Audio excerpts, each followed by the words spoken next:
Aki lived in Japan, and Japan is called the land of the rising sun. That's their motto. Aki lived with her father, her mother, and her big brother. They lived in a house with a bamboo fence. See the bamboo fence? Aki's house had a big sliding door. Just inside was a place to put her wooden sandals. No one is allowed to wear shoes inside the house. Instead, everyone wore tabi. I'll tell you what tabi is. These are special socks. So these special socks help to keep the straw tatamis clean. And tatamis are the mats, like their rugs are called tatamis.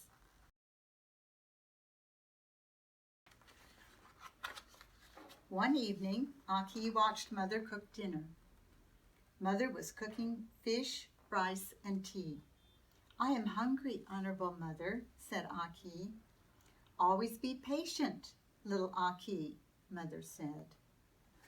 When dinner was ready, Aki and her family knelt on cushions to eat. Aki and her family did not use knives and forks. They ate with chopsticks instead. Have you ever eaten with chopsticks? Have you seen people eat with those little sticks? Pick up their rice or their meatballs? "Hold your bowl up close to your face, Aki. Then you will not spill your food," said her mother. "The farmers work very hard to grow rice and vegetables," said Father. "The fishermen work hard too. We must eat all of our dinner." So you think she's going to eat all of her dinner? Aki thought of the farmers. She thought of the fishermen too. Aki ate all of her dinner. Then she said, "Thank you for the rice meal." "For the nice meal, Mama-san," she said. And here's the farmer, and he is planting rice or pulling the rice up. After the table was put away, Mother brought out Aki's quilts and laid them on the floor. "It is time for bed, Aki," she said. "Tomorrow is a very special day. It will be very exciting for you. Tomorrow is Girls' Day. Our home will have beautiful dolls for you to look at and show to your friends." Aki smiled. She was very happy. She would put the dolls on their special shelves where everyone could see them. So she's going to go to bed, and then in the morning it's going to be Girls' Day. The next day, Aki woke early. She folded her pallet bed. Mother helped her put it in the closet. Aki could hardly wait for her to get down the dolls. Look at the dolls she's going to have. It had been a long time since Girls' Day last March.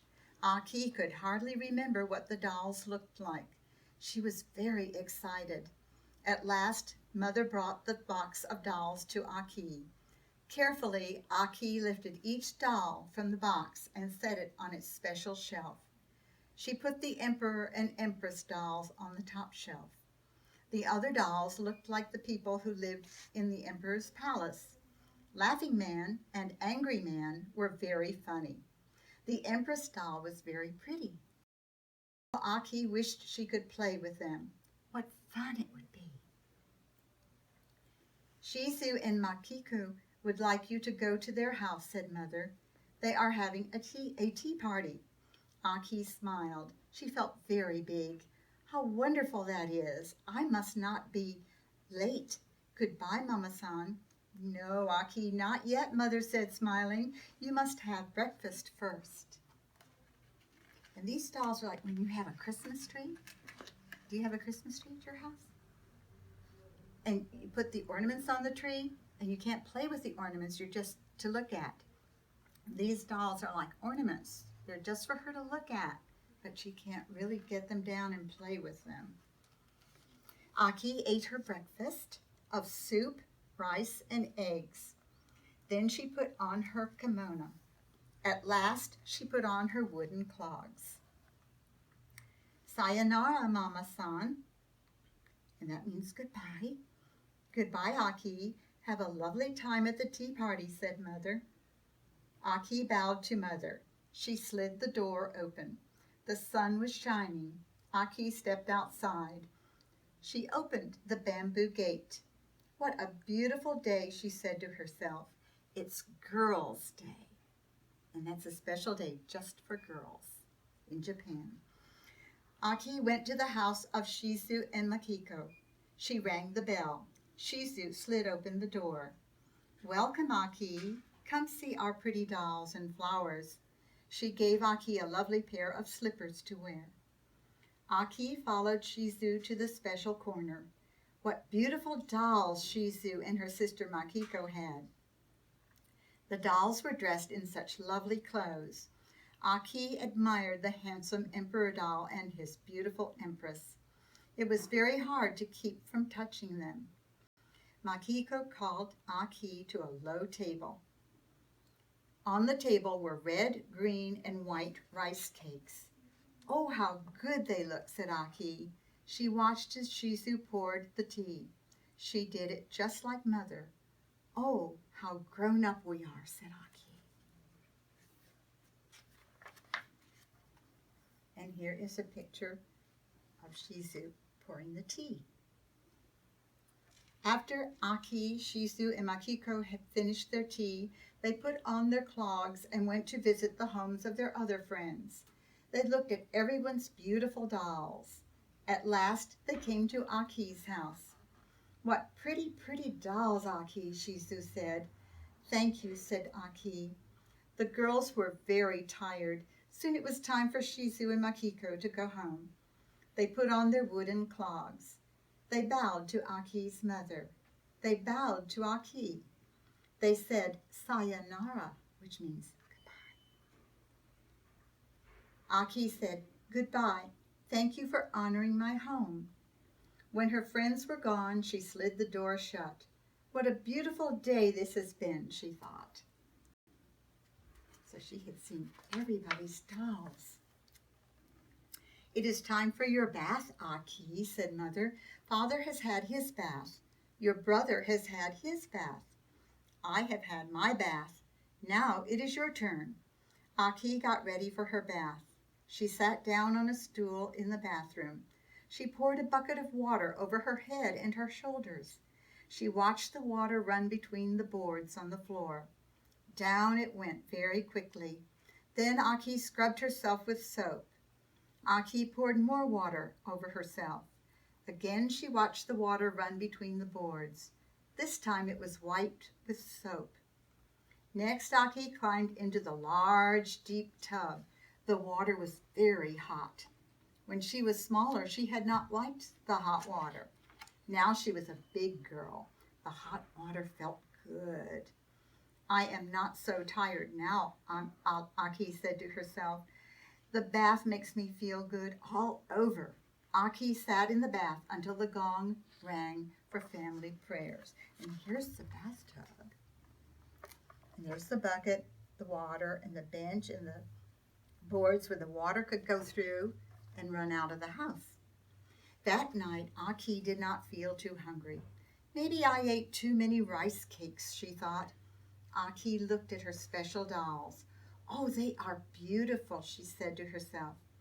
After supper, Mother brought Aki's palette. Aki was still thinking of the pretty dolls. In the morning, they will be put away again, she thought.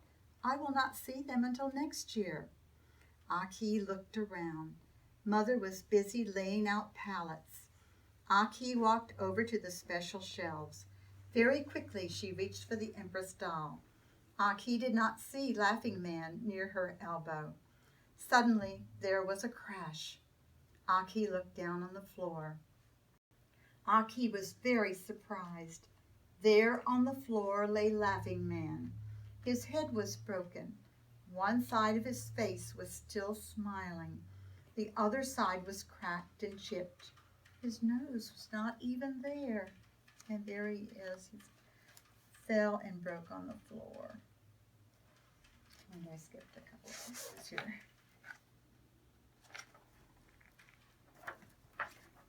Aki knelt down beside Laughing Man. I am so sorry, she said. A tear rolled down her cheek. Now the Emperor and Empress dolls will have no one to cheer them up when they are sad. Aki picked up the pieces that had been Laughing Man. She went to the closet and put them in the doll box. Sayonara, Laughing Man, she said softly. Aki turned around. There stood Mother. She had seen what had happened. I am sorry, Honorable Mother. I did not mean to break him. Aki bowed to Mama-san. Mama-san bowed back. You have had a big day, Aki. You have learned many, many things. Now you are a little bigger. You know more than you did before. It is time now for sleep. Aki slipped into her pallet. Mama-san had understood. Perhaps, thought Aki to herself, perhaps Mama-san was once a little girl too. Aki fell asleep. She dreamed of tea parties with rice cakes and beautiful dolls. Girls' Day was over for another year. And then when she says goodbye, Aki says sayonara, and there she's sleeping in her little bed. And that's the end of the story. And thank you for being such a good listener.